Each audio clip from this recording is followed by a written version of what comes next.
Antecedentes históricos de la capacitación. Para determinar de qué manera se desarrollaron los primeros tipos de entrenamiento, basta detenernos en una etapa de la historia y precisar cómo trabajaban las personas en tiempos remotos. Esto lo podemos observar en los monumentos arquitectónicos que aún existen, tales como las pirámides de Egipto, las de Teotihuacán o las ruinas del Perú, entre otros. Estos monumentos nos permiten inferir que para su construcción se tuvo que haber movilizado un gran contingente de personas, con diferentes oficios, pues en las obras se incluyen trabajos de albañilería, carpintería, pintura, escultura y arquitectura. En la antigüedad, en el año 2100 a.C., la alfabetización se limitaba a ciertos sectores sociales, y la única manera que había de comunicación era mediante la transmisión verbal de generación en generación. De esta forma se iban entrenando familias completas que se especializan en algún oficio o actividad. Poco después se dan inicio con los gremios. En sí constituyen la primera forma del concepto de empresa y dan origen también a las agrupaciones de trabajadores.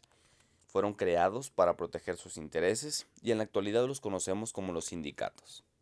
Los gremios estaban formados por personas unidas por intereses comunes y en ellos destacaba la ayuda mutua. Para que se pudiera formar un gremio era necesaria la participación de tres elementos. El primero, maestro, quienes transmitían las habilidades y los conocimientos por medio de la instrucción directa.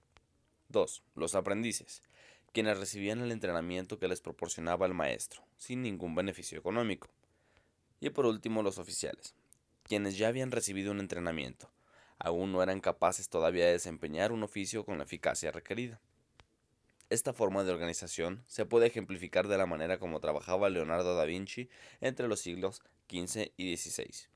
Él era el maestro, tenía sus aprendices y les enseñaba gradualmente el oficio, es decir, en cada uno de ellos iba perfeccionando una habilidad. Unos empezaban a preparar las telas, otros pinceles y otros más pigmentos. Conforme avanzaba su conocimiento o dominio de la técnica, podían trabajar de modo más cercano al maestro. Este mismo proceso se aplicaba en todas las actividades: escultura, herrería, agricultura y comercio.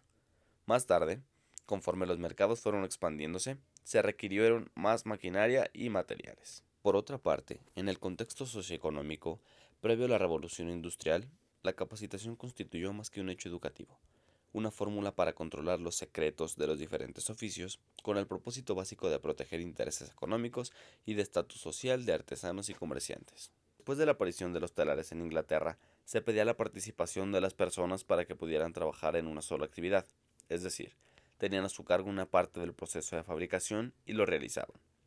Lo único que se hacía era entrenarlas en una tarea del proceso y no en todas las actividades. Esto fue lo que provocó la revolución industrial junto con los problemas de índole obrero-patronal y la explotación de los trabajadores. En la medida en la que los empresarios fueron adquiriendo un mayor número de nociones relativas a crecimiento y desarrollo, fueron entrenando a los trabajadores, no solo en la tarea que tenían que realizar, sino también en otro tipo de actividades. Posteriormente, a partir de la Primera Guerra Mundial, se tuvo que entrenar a las personas no solo en la actividad que realizaban en su vida cotidiana y civil, sino que se requirió capacitarlas masivamente en distintos tipos de actividades, y sobre todo en las bélicas. Durante esta etapa, la mujer volvió a desempeñar un papel muy relevante en la industria, debido a que los hombres jóvenes sin edad productiva partieron a la guerra. A consecuencia de ello, la capacitación se trastornó de nuevo. Las jornadas de trabajo sufrieron un cambio, pues había toques de queda.